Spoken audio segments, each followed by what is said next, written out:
Ready, set, go. We are going to make 2 yummy keto meals out of 1 head of cauliflower. Thanks for joining All Things Amy today. We're going to start with this 1 head of cauliflower and grate 4 cups of the flourette top part of the cauliflower and set the rest of it aside for the mac and cheese cauliflower we're going to make with actually no noodles, just cauliflower. So this is completely a keto meal if you're in ketosis and you're trying to, trim down a little bit. So go ahead and grate that up until you get about 4 cups of the raw grated cauliflower. Okay, next, set aside that cauliflower that we're not using, and we'll chop it up later to make bite-sized pieces. And then just scoop your 4 cups into any bowl so you can just measure, make sure you have about the right amount. It can be a little under, a little more. It's not a perfect measurement.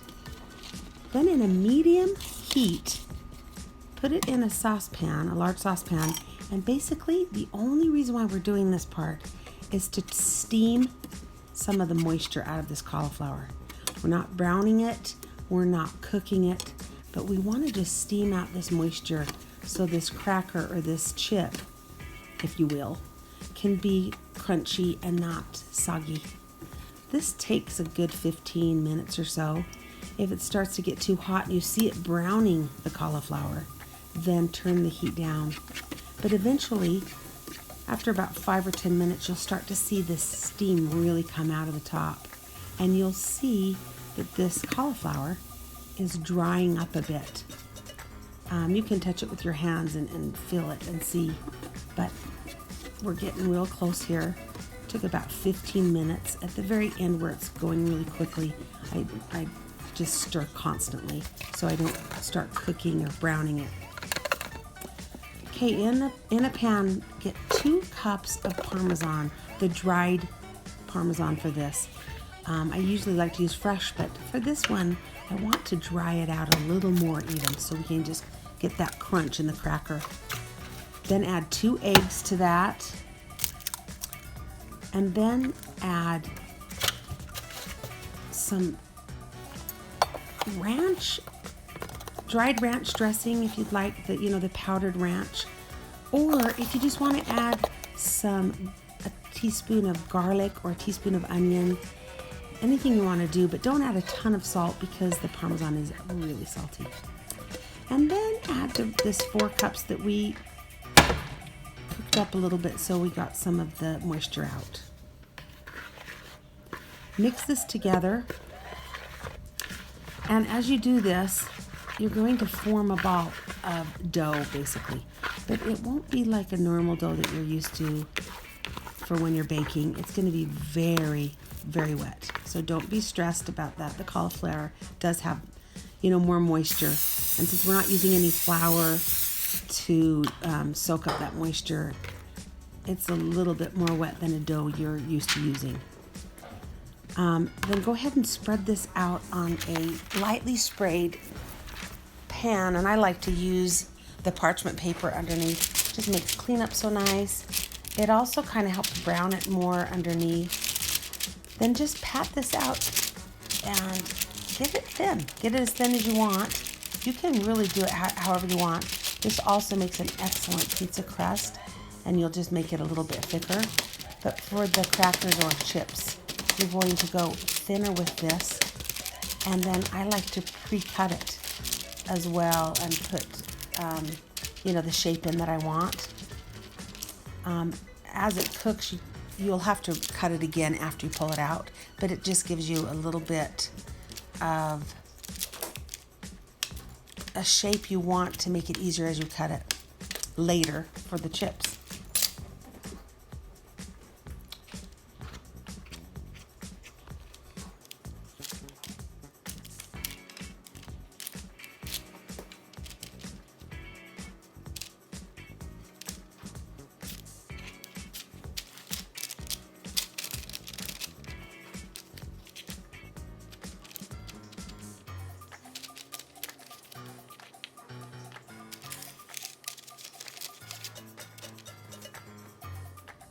All right, now put it in a preheated oven, cooking it at 400 for about 25 minutes. Then take it out and let it cool. The longer it cools, the crunchier they get.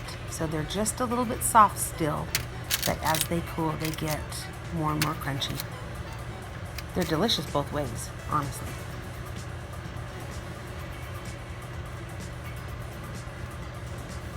All right, here are our ranch keto crackers or chips, whatever you want to call them. And Paul is going to try them in some of our homemade salsa. See what you think. Official taster.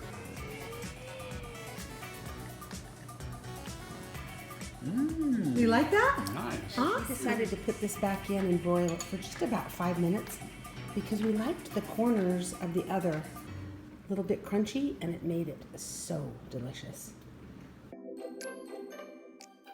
Now the second meal with the leftover cauliflower. Keep chopping it up and chop the rest of it up, and I like to get them into the really small bite-sized pieces as if it were a macaroni noodle, because we're making a mock mac and cheese, but we're doing it keto style, so we don't want to have all those carbs in this. Now I'm going to cook mine in the microwave. You can do it on the stovetop, but I have a microwavable dish, and just throw all of the pieces into your pan or in your microwavable dish. Add about a half a cup of water, and then cover with a lid if it's a pan, or cover with some saran wrap. And this cooks for about 8 to 10 minutes. Okay, now in another pan, take 8 ounces of cream cheese. You can chop it up so it melts quicker and more evenly. And 1 cup of heavy whipping cream. Bring this to a medium heat and stir it quite often until you have this creamy sauce. Go ahead to this mixture and add about 1 teaspoon of salt and a dash of pepper.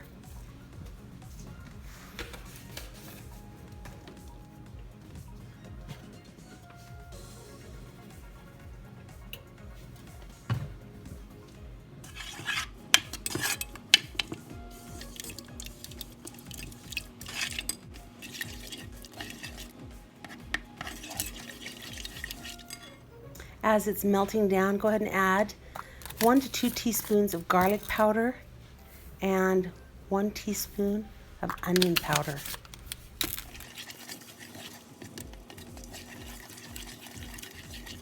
Now add 2 cups of mild cheddar cheese and 1 cup of mozzarella cheese, and then just stir really well as all these cheeses and creams incorporate together.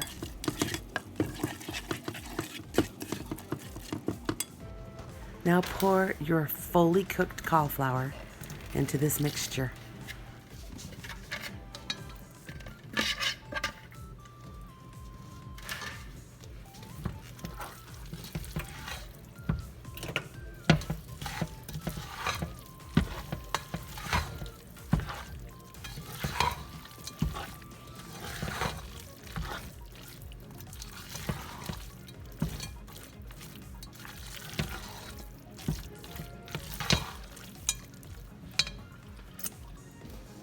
Pour this into a 9x13 pan,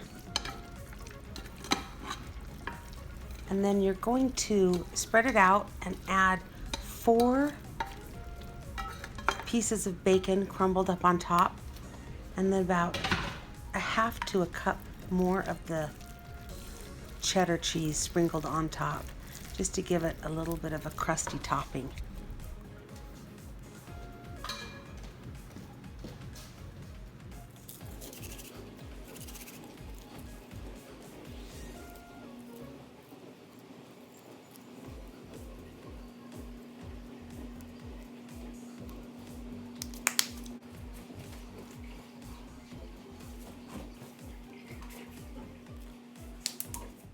Cook at 350 for about 15 minutes, and then for 5 more minutes, put it on broil. Watch it closely, and it'll kind of sizzle on the top, and get a crusty topping.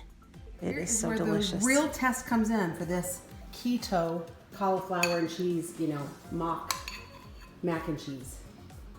Smells good.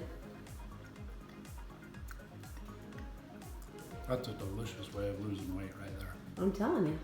Can't wait to try it. If you enjoyed this, please like it, comment, and subscribe if you haven't already. And remember, all things done with love.